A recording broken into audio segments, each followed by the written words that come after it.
Supreme court ने ज़रूरी कवानीन के निफाज पर रोक लगा दी है। अदालत ने कवानीन के निफाज पर ताहुक्म सानी रोक लगा दी है। चीफ जस्टिस की क़यादत वाली बेंच ने इस मामले में समाअत करते हुए ज़रूरी कवानीन के निफाज पर अबूरी रोक लगा दी। सुप्रीम कोर्ट ने इस मसले के हल के लिए 4 रुकनी कमेटी भी तश्कील दी है, जो कि हुकूमत और किसानों के दरमियान कानून पर जारी तनाज़े को समझेगी और अदालत उज़्मा को रिपोर्ट सौंपेगी।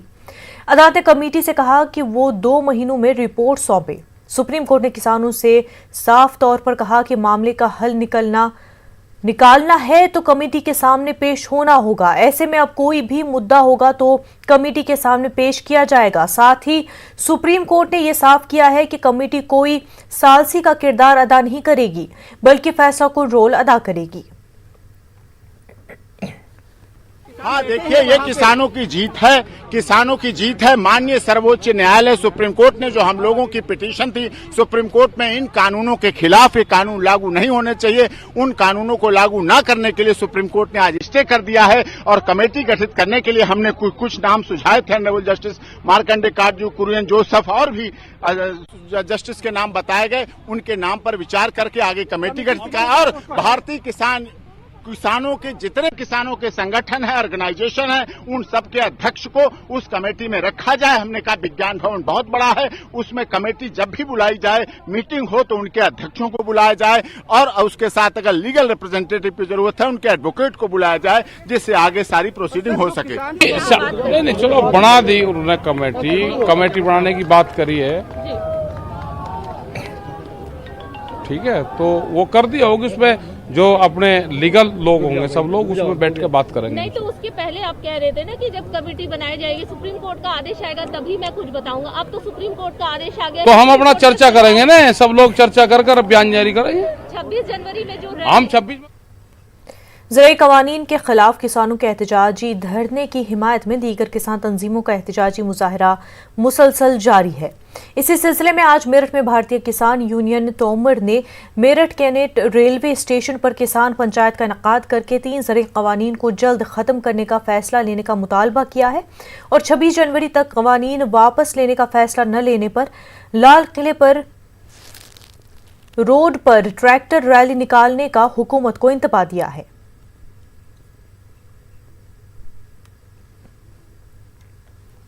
MIM सदर असदुद्दीन ओवैसी उत्तर प्रदेश के दौरे पर है। जौनपुर एयरपोर्ट पर असदुद्दीन ओवैसी का शानदार इस्तकबाल किया गया। असदुद्दीन ओवैसी जौनपुर और आजमगढ़ के सरायमीर का दौरा किया। जौनपुर में SBSP के सदर OP राजभर ने ओवैसी का इस्तकबाल किया। असदुद्दीन ओवैसी ने बिहार की तरफ यूपी में भी इत्तेहाद तश्कील देकर इंतखाबात में हिस्सा लेने का फैसला किया है। उन्होंने SBSP से MIM के इत्तेहाद का ऐलान किया और साथ ही दीगर पार्टियों को भी इत्तेहाद में शामिल करने की बात चल रही है। इस दौरान असदुद्दीन ओवैसी ने यूपी के साबिक वज़ीर-ए-आला अखिलेश यादव को आड़े हाथों लिया। ओवैसी के मुताबिक अपने दौरे इक़्तिदार में अखिलेश यादव ने उन्हें 12 मरतबा यूपी आने से रोका। कोशिश करने आए हैं, राजभर साहब के साथ हम काम करेंगे, आगे बढ़ेंगे। चुनाव की तैयारी है, आना जरूरी है। देखिए, जब समाजवादी पार्टी की सरकार थी उन्होंने 12 मरतबा हमको आने नहीं दिया, 28 मरतबा हमारा परमिशन कैंसिल क्या नहीं दिया, तो हमको मौका मिला, बाहर हैं। मुल्क भर में कोरोना वैक्सीन के टीकाकारी की शुरुआत 16 जनवरी से होनी है।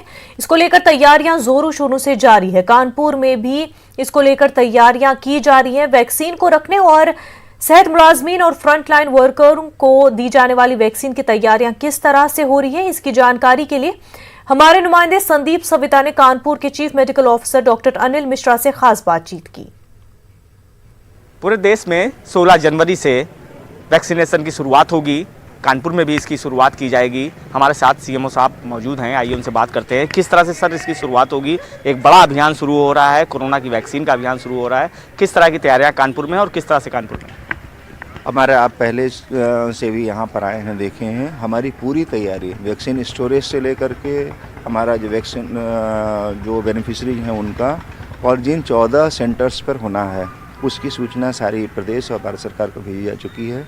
हमारी पूरी टीम तैयार है, हमारा सारा प्रिपरेशन है और हम लोग उस दिन 100% जैसे हमारी गाइडलाइन है उससे हम उसको पूरा कर देंगे। सर, और उसमें एक चीज़ और कि किस तरह से कर्मचारियों जो फ्रंट लाइन कर्मचारी हैं किस तरह से, कितनी संख्याओं में और कितने दिन तक कितने चरणों में होगा? देखिए, पहले जो 16 तारीख का अभी है उसमें 14 सेंटर हमारे हैं, हर सेंटर पर 100 कर्मचारियों का किया जाएगा। इस तरह से 1400 लोगों का हम 16 तारीख को करेंगे।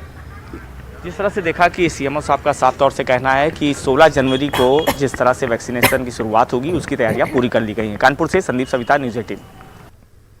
आइमा मसाजिद के लिए काम करने वाली मारूफ तंजीम अल इमाम एसोसिएशन ने एक सियासी पेशरफ्त करते हुए मुसलमानों से अपनी अलग सियासी जमात तश्कील करने का मुतालबा किया है।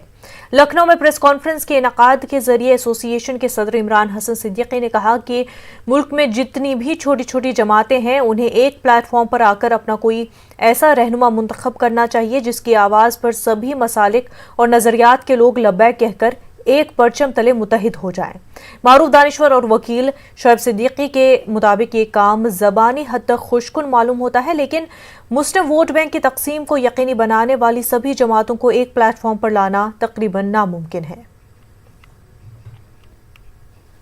कि जितने भी, चाहे उलमा काउंसिल हो, चाहे ओवैसी हो, चाहे पीस पार्टी हो या जस्टिस पार्टी या जितनी भी दीगर पूरे हिंदुस्तान में पार्टियां खड़ी हैं, अगर उनका एक मौक़िफ़ है कि हमें जो है कौम के हालात को बेहतर करना है तो सब एकजुट होकर आ जाएं। अगर एकजुट होकर नहीं मंच पे आ पा रहे हैं तो इसके मतलब उनमें ज़ाती मुफाद भी है। इसको दूर करने के लिए ये मकसद है कि एक शोरा कमेटी बन जाए और जो शोरा कमेटी जो है उस पॉलिटिकल पार्टी को गवर्न करे और जो सबसे लायक आदमी हो उसका वो हेड करे। मुत्तहिद होना बहुत मुश्किल है क्योंकि हर आदमी के अपने मसाइल हैं और हर आदमी के अपने मकसद से जो सच बात है। और जहाँ तक इमाम की बात है तो आप देखिए कि हमारे इमामों की पोजीशन बहुत ख़राब है क्योंकि हमारे वफ़ की ज़मीनें जो हैं जिस पर गवर्नमेंट काबिज़ है और वो कोई रास्ता नहीं निकाल रही कि उनको हैंड ओवर किया जाए। अगर मैं चाहता हूँ, गवर्नमेंट से मेरा मुतालबा है कि उन वफ़ को उसको कोई ना कोई मुतवल्ली बनाएँ और उनको दें जिससे कि मस्जिद के इमामों की तनख्वाहें जो उनको नहीं मिल पा रही हैं वो उनको मिलें, प्लस वहाँ जो बच्चे तालीम हासिल करते हैं जो उससे महरूम हैं वो तालीम उससे हासिल करें। और ये गवर्नमेंट से मेरी यही गुजारिश है कि जितनी जल्दी हो सके करें। और इस कौम को जैसे कि वो कहते हैं लेकिन अमली जामा नहीं पहनाया जा रहा है। तृणमूल कांग्रेस के रुकन पार्लियामेंट कल्याण बैनर्जी के हाथरस इज्तिमाई इस्मदरी के तनाजुर में दिए गए मुतनाज़ा बयान का मामला अब तूल पकड़ता जा रहा है। तृणमूल लीडर कल्याण बैनर्जी की तरफ से रामायण के मुकद्दस किरदार सीता के बारे में नाजेबा कलमात अदा किए जाने पर साधु संतों ने अपने सख्त रद्द-ए-अमल का इजहार किया है। इलाहाबाद में लगने वाले सालाना माघ मेले के दौरान मोनी मठ के सरबराह आचार्य मोनी बाबा कल्याण बैनर्जी के मुतनाज़ा बयान के खिलाफ एहतजाजी धरने पर बैठ गए हैं। मोनी बाबा ने सदर जमहूरिया से मुतालबा किया है कि कल्याण बैनर्जी के मुतनाज़ा बयान पर उनके खिलाफ सख्त कानूनी कार्रवाई की जाए और पार्लियामेंट से उनकी रुकनियत फौरी तौर से मनसूख की जाए। तृणमूल कांग्रेस के सांसद ने मेरी आस्था पर मां भगवती को गाली दिया है, अपमान किया है, जिससे हम व्यथित हैं। हमें न राज चाहिए, न पद चाहिए, न कोई सम्मान चाहिए। ऐसे लोगों के खिलाफ पूरे देश में की निंदा होनी चाहिए और सरकार को उनके खिलाफ कार्रवाई करनी चाहिए। जो किसी को भी किसी की आस्था पर आक्रमण करने का अधिकार नहीं है। उन्होंने मेरी आस्था से खिलवाड़ किया जिससे मैं व्यथित हूँ। उनसे न मेरा कोई बैर है, न मेरी उनसे कोई मेरी अपेक्षा है, लेकिन सबको अपनी आस्था के अनुसार जीवन जीने का अधिकार है। उन्होंने मेरी आस्था तोड़ा, इसलिए मैं व्यथित हूँ, अनशन कर रहा हूँ। राष्ट्रपति जी उनको बर्खास्त करें, ऐसे लोगों को संसद में रहने का अधिकार नहीं। मेरठ में मुनक्किदा हिंदू पंचायत के मन से मुसलमानों के खिलाफ मुतनाज़ा बयान देने वाले हिंदू मजहबी रहनुमा मंडलेश्वर आनंद स्वरूप गिरी महाराज को मुस्लिम दानिश्वरों के अलावा हिंदू महासभा ने भी सख्त तनकीद का निशाना बनाया है। उन्होंने मजहबी मुनाफरत फैलाने वाले इस बयान की सख्त अल्फाज में मजम्मत की है। गुज़िश्ता रोज मेरठ में मुनक्किदा हिंदू पंचायत के मन से आनंद स्वरूप महाराज ने मुसलमानों के समाजी, सियासी और इक़्तिसादी बायकॉट की हिंदुओं से अपील की थी। साथ ही मुसलमानों की मजहब तब्दीली के लिए खास एजेंडे के तहत काम करने की जरूरत पर जोर दिया था। हिंदू राष्ट्र की जो ये बात करते हैं न, हिंदू राष्ट्र के बारे में कुछ ज्ञान भी है या नहीं है? हिंदू राष्ट्र बनाने के लिए मुसलमानों का सुधार जरूरी नहीं है, सबसे पहले हिंदुओं को अपने में सुधार करना होगा। तो स्वामी जी जो कह रहे हैं ठीक है, परंतु उन्हें ऐसी बात नहीं कहनी चाहिए, इससे वो समाज में तनाव फैलाना चाहते हैं। अभी जैसे स्वामी जी यहाँ आए, आनंद स्वरूप जी, उन्होंने हिंदू मंच से जिस तरह की अपनी ज़बान और खोली और जिस तरह के बयानात किए, तो मैं समझता हूँ यकीनन वो वहाँ पे बहुत से ऐसे समझदार लोग हैं जो उनकी इस बात को समझते हैं कि ये हमारे तहज़ीब के बिल्कुल ख़िलाफ़ है। यहाँ अपने क्या कॉन्स्टिट्यूशन को बदलेंगे? क्या कॉन्स्टिट्यूशन जो है यहाँ का वो ख़त्म करेंगे जिसमें अपने मज़हब पे आज़ादी है, हर शख्स को अपने मज़हब के तहीं जिस तरह से भी है उसको मानने की आज़ादी है। रज़ा एजुकेशन ट्रस्ट की जानिब से AMU ओल्ड बॉयज़ लॉज में एक तालीमी सेमिनार का इनेकाद किया गया। इसका मकसद मुस्तकबिल के लिए कौम के तालीमी मिशन पर गौर-व-ख़ौज़ करना था। सेमिनार में मारूफ अदीबों के साथ असातिज़ा ने भी शिरकत की। इस मौके पर मुक़र्रिरीन ने कहा कि हमें जो भी इल्म मैसर है वो सब अल्लाह ताला का अता करदा है। हमें इनफरादी और कौमी सतह पर जिसकी सबसे ज़्यादा ज़रूरत है वो शऊर बेदारी है और उस पर सभी को काम करने की ज़रूरत है। इस मौके पर कहा गया कि AMU के क़याम के 146 साल बाद भी हम सिर्फ AMU को ही देख रहे हैं, जबकि हिकमत ये थी कि AMU जैसे मज़ीद तालीमी इदारे कायम किए जाए जो नहीं हो सका। इस ताल्लुक से खुसूसी तवज्जो देने की ज़रूरत है। उसमें मुसलमानों का तालीमी लाएहमल क्या होना चाहिए मौजूदा हालात में, उस पर एक अच्छी गुफ्तगू हुई। उसमें यह तय पाया कि हम लोग समाज में शऊर बेदारी का काम शुरू करें, तालीम से ज़्यादा लोगों को जोड़ने की कोशिश करें, छोटे छोटे स्कूल और कॉलेजेस बनाए जाएं और सर सैयद का जो एक मिशन था, जो उनकी एक तहरीक थी, जो उनकी मुसलमानों के लिए एक दावत फ़िक्र अमल थी, उसको भी समाज में रूशराश कराया जाए। पिछले करीब 3 साल से हम बुलंदशहर वगैरह में इस मिशन को आगे लेकर बढ़ रहे हैं और अपना जो कंट्रीब्यूशन है इस एजुकेशन के फील्ड में उसको हम देना चाह रहे हैं, क्योंकि अभी भी बहुत हिस्सा बाकी है कि तालीमी फील्ड में जहाँ काम होना है, तो अपना जितना हो सकता है कि अपना 100% देना चाहते हैं। उत्तर प्रदेश के गवर्नर आनंदीबेन पटेल अपने एक दिन के दौरे पर आज देर शाम अलीगढ़ पहुंची। अलीगढ़ के सर्किट हाउस में उत्तर प्रदेश के वजीर संदीप सिंह मेमरान असेंबली समेत जिले के आला अफसरान ने उनका इस्तकबाल किया। गवर्नर आनंदीबेन पटेल कल अलीगढ़ की ताला सनत के मुआयने के साथ दीगर प्रोग्रामों में भी शिरकत करेंगी और कल शाम को अलीगढ़ से रवाना हो जाएंगी।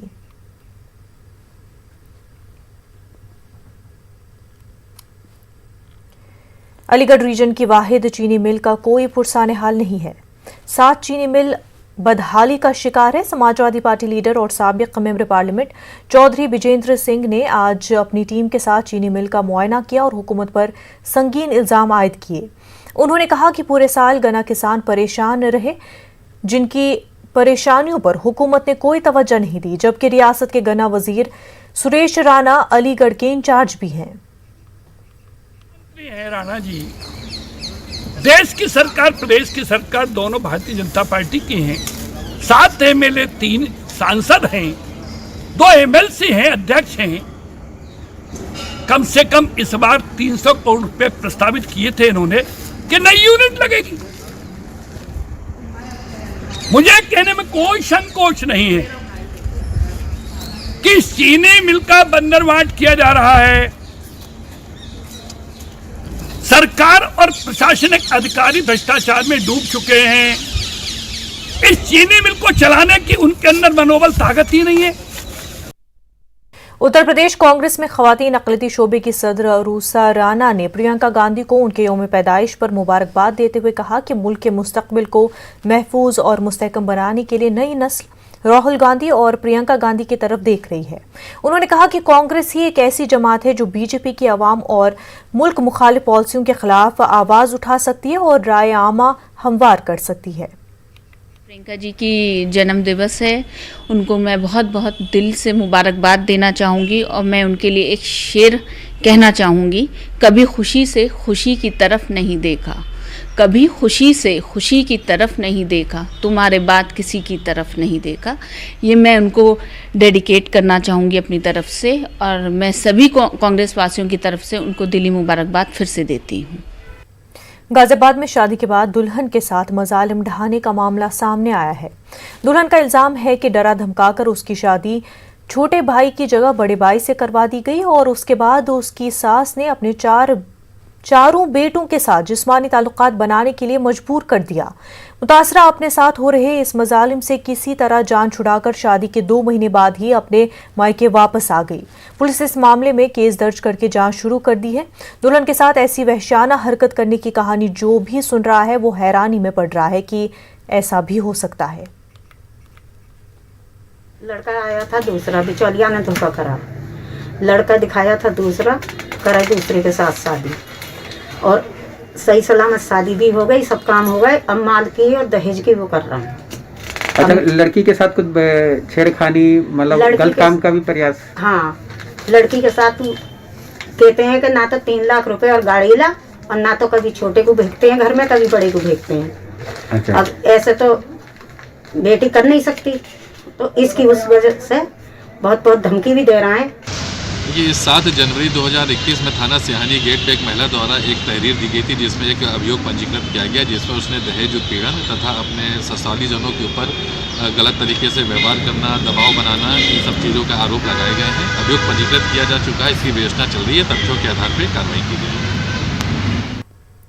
कुछ दिन कबल गाजियाबाद की एक शमशान में छत गिरने का हादसा पेश आया, जिसमें 2 दर्जन से ज्यादा लोग हलाक हो गए थे।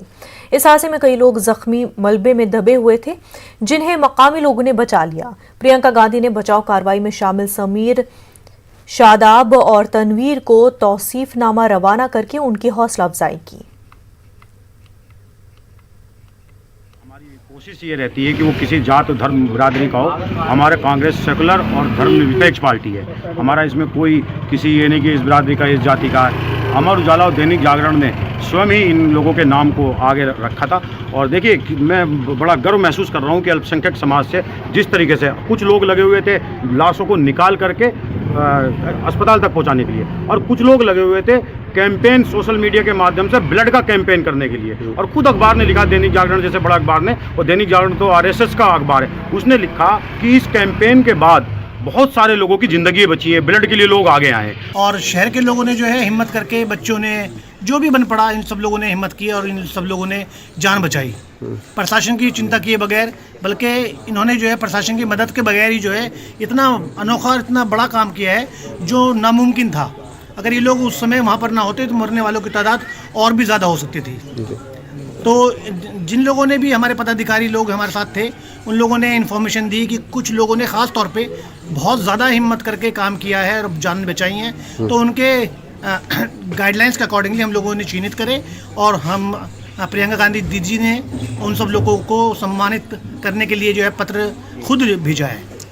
मुझे बहुत अच्छा लग रहा है जिस तरीके से कांग्रेस पार्टी ने मुझे प्रशंसन पत्र दिया है, और मुझे और भी पार्टी शाबाशी देकर तो मुझे मेरा हौसला बढ़ाकर गई है। मैं यही कहना चाहता हूँ कि क्या नाम है, आज जो मेरे पास ये पत्र आया है, इससे हमारा और जज्बा ऊपर पहुँचा है। आने वाले टाइम में हमारे पूरे साथी, हमारी पूरी टीम इसके ऊपर काम करती है और करती रहेगी। नाज़रीन, वक्त हो गया एक छोटे से ब्रेक का। कोरोना वैक्सीन बिहार पहुंच चुकी है। वैक्सीन को फिलहाल एनएमसीएच में रखा गया है। स्पाइस जेट के तैयारे से वैक्सीन की पहली खेप पटना पहुंची। यहां से वैक्सीन तमाम अजला में भेजी जाएगी, जिसको रिसीव करने के लिए खुद वजीर सेहत मंगल पांडे मौजूद थे। तकरीबन 46 डब्बों में रखकर 5.5 लाख वैक्सीन की पहली डोज पटना पहुंची है। 16 जनवरी से टीकाकारी का आगाज होगा। निश्चित रूप से आज बिहार के लिए बहुत ही महत्व का दिवस है और इतिहास के पन्नों में आज की तिथि लिखी जाएगी। पटना जिले में कुल 38,000 लोगों का रजिस्ट्रेशन हुआ है। फर्स्ट राउंड में हेल्थ वर्कर्स इंक्लूडिंग जो हमारे आंगनवाड़ी स्टाफ हैं, सेविका सहायिका, उन लोगों को लेते हुए, और प्राइवेट हॉस्पिटल्स के जो हमारे स्टाफ हैं, हेल्थ स्टाफ हैं, उन सबको लेते हुए 38,000 लोगों का रजिस्ट्रेशन हम लोगों के यहाँ हुआ है। कोरोना वैक्सीन को लेकर रियासत के 300 मराकज पर जहां तैयारियां जोरों शोर से चल रही हैं, वहीं पटना के आईजीएमएस में 16 जनवरी को टीकाकारी का वज़ीर आला नीतीश कुमार आगाज करेंगे। मौके का जायजा लिया हमारे नुमाइंदे रजनीश कुमार ने। बिहार में कोरोना वैक्सीन पहुंचने के बाद काउंटडाउन शुरू हो चुका है। पटना के आईजीआईएमएस से वैक्सीनेशन की शुरुआत होगी और शुरुआत सीएम नीतीश कुमार खुद करेंगे। तो आईजीआईएमएस में कैसी है तैयारी, हम इस वक्त सीधा पहुंचे हैं कि कैसे वैक्सीनेशन का जो प्लान किया गया वो आपको हम दिखा पा रहे हैं। देखिए, आईजीआईएमएस में ये वैक्सीनेशन रूम में हम प्रवेश करते हैं और यहीं पर पूरी तैयारी की जा रही है। यहाँ के निदेशक खुद जायजा लेने के लिए पहुंचे हैं, अधीक्षक हैं, तमाम जो अस्पताल के अधिकारी हैं यहाँ लगातार मॉनिटरिंग कर रहे हैं। सूचना मिली है कि सीएम नीतीश कुमार यहीं से शुभारंभ करेंगे। हम सबसे पहले जो निदेशक हैं यहाँ के उनसे बात करेंगे। डॉक्टर एनआर विश्वास हैं। सर, ये वैक्सीनेशन की शुरुआत हो रही है और सीएम यहीं आ रहे हैं, कैसी तैयारी है? हमें तो आज ही इन्फॉर्मेशन मिला है जो हमें आईजीएमएस से वीडियो कॉन्फ्रेंसिंग होगा और ऑनरेबल प्राइम मिनिस्टर बात करेंगे, ऑनरेबल चीफ मिनिस्टर साहब आएंगे और यह वीडियो कॉन्फ्रेंसिंग का रूम भी हम अरेंज कर रहे हैं। अभी इंटरनेट फैसिलिटी सब लग रहा है ताकि वहाँ से दिल्ली से जब ये शुभारंभ होगा तो अब हम यहाँ से सीएम का साथ बात कराएंगे। तो तैयारी अभी चल रहा है। जैसे ये जो रूम में अभी हम खड़ा है ये वैक्सीनेशन रूम है। इसमें यहाँ जो भी वैक्सीनेशन लेने आएंगे उसका सत्यापन होगा, उसका जो आई कार्ड है और उसका साथ जो पेपर है उसका वेरिफिकेशन हो जाएगा। आप लोग भी स्टाफ हैं हॉस्पिटल के, वैक्सीन लेंगे? जी बिल्कुल। रजिस्ट्रेशन हो गया है कोविन पोर्टल पर? जी रजिस्ट्रेशन हो गया हमारा। कैसा फील हो रहा है? अच्छा लग रहा है कि बिहार में पहली बार IGMS में हम लोग वैक्सीन शुरू करेंगे और हम लोग लेंगे अच्छे से। कोरोना को मात देना है। जी बिल्कुल। ये जो हमारा प्रोग्राम होगा इसमें जैसा कि डॉक्टर साहब ने बताया, जो पहले हमारे यहाँ जो भी आएंगे उनका मोबाइल में उनके पास मैसेजेस रहेगा, वो मैसेज लेके हमारे ऑफसाइट काउंटर पे जाएंगे जो सबसे बाहर काउंटर रहेगा। वहाँ जैसे वोटर लिस्ट में टिक करते हैं वैसा सिस्टम रहेगा, वहाँ टिक किया जाएगा कि हाँ आपका नाम यहाँ है। जैसे वहां से टिक हो जाएगा तो फिर उसको वेटिंग एरिया में बैठाया जाएगा। कितने बूथ बनाए गए हैं जरा हम बूथ देखना चाहेंगे। पहला बूथ यहाँ नजर आ रहा है, यहाँ पर क्या करेंगे? ये अब मेरा जो है यहाँ वेरिफिकेशन एरिया है, जो भी आएंगे उसकी वेरिफिकेशन की जाएगी, उसकी पेपर चेक की जाएगी। पेपर चेक करने के पश्चात मरीज जो भी आएंगे वैक्सीनेशन के लिए उनको फिर हम वैक्सीनेशन एरिया में ले जाएंगे। निश्चित रूप से सभी प्रकार की तैयारियां जोर शोर से चल रही है। वैक्सीन बिहार पहुंच गई है। NMCH स्टेट वैक्सीन सेंटर में वैक्सीन को स्टोरेज किया गया है और वहां से तमाम जो रीजनल सेंटर है वहां भेजे जाएंगे। उसके बाद जो अस्पताल है वहां मुहैया कराया जाएगा और वैक्सीनेशन काम जहां से शुरू होगा IGMS में, जहां CM नीतीश कुमार खुद मौजूद रहेंगे, वहां पर भी तैयारी जोर शोर से चल रही है। कैमरामैन मनीष जुनिया के साथ रजनीश कुमार, न्यूज 18 पटना। बख्चरण दास बिहार कांग्रेस के इंचार्ज और उनका पहला ही बिहार दौरा हंगामों के होता नजर आ रहा है। पीर को पहली मीटिंग में हंगामा हुआ था और आज फिर पटना में कांग्रेस का दफ्तर सदाकत आश्रम मैदान जंग की तस्वीर पेश कर रहा था। बख्चरण दास के सामने लीडरों ने एक दूसरे पर कुर्सियां फेंकी। बख्चरण दास लीडरों को समझाने बुझाने में लगे रहे, लेकिन लीडरों ने उनकी एक नहीं सुनी। काफी देर बाद हंगामा करने वालों को आश्रम से बाहर किया गया और उसके बाद कांग्रेस लीडर दिमेज कंट्रोल में जुट गए। जो लोग कहने पर भी नहीं बैठ रहे थे और आप लोगों में से कुछ लोगों को बाइट दे रहे थे, वो हमारे पार्टी के नहीं हैं। इनको हम अपना कार्यकर्ता नहीं मानते हैं। उनका मकसद ही था, उनका उद्देश्य था पार्टी के कार्यक्रम को डिस्टर्ब करना, किसान आंदोलन को डिस्टर्ब करना। बिहार बीजेपी के इंचार्ज भूपेंद्र यादव ने खरमासबाद आरजेडी में टूट का दावा किया है। भूपेंद्र यादव के बयान से आरजेडी लीडर आग बगोला हो गए। अब आरजेडी के रियासती सदर जगानंद सिंह ने पलटवार करके दौरान आपे से बाहर हो गए और अब कांग्रेस लीडर शकील अहमद खान उनकी तायीद कर रहे हैं। आरजेडी के नेता तरह तरह के बयान देते रहते हैं।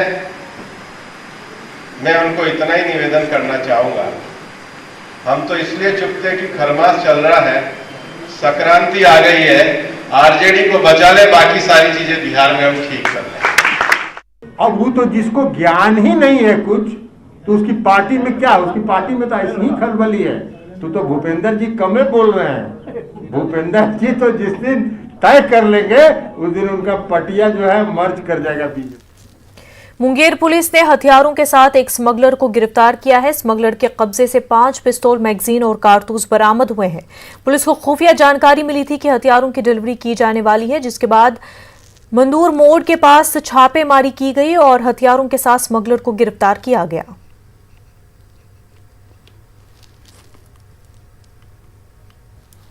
5 पिस्टल, 5 मैगजीन और 4 जिंदा गोली बरामद हुई है। इस संबंध में काम दर्ज करके अनुसंधान किया जा रहा है। उल्लेखनीय है कि पहले भी ये पिस्टल के साथ इनके साथी पकड़े गए थे, ये भागने में कामयाब हो गए थे। बुलेटिन में फिलहाल इतना ही। मजीद खबरों के लिए आप लॉग इन कर सकते हैं हमारी वेबसाइट news18urdu.com पर। आदाब।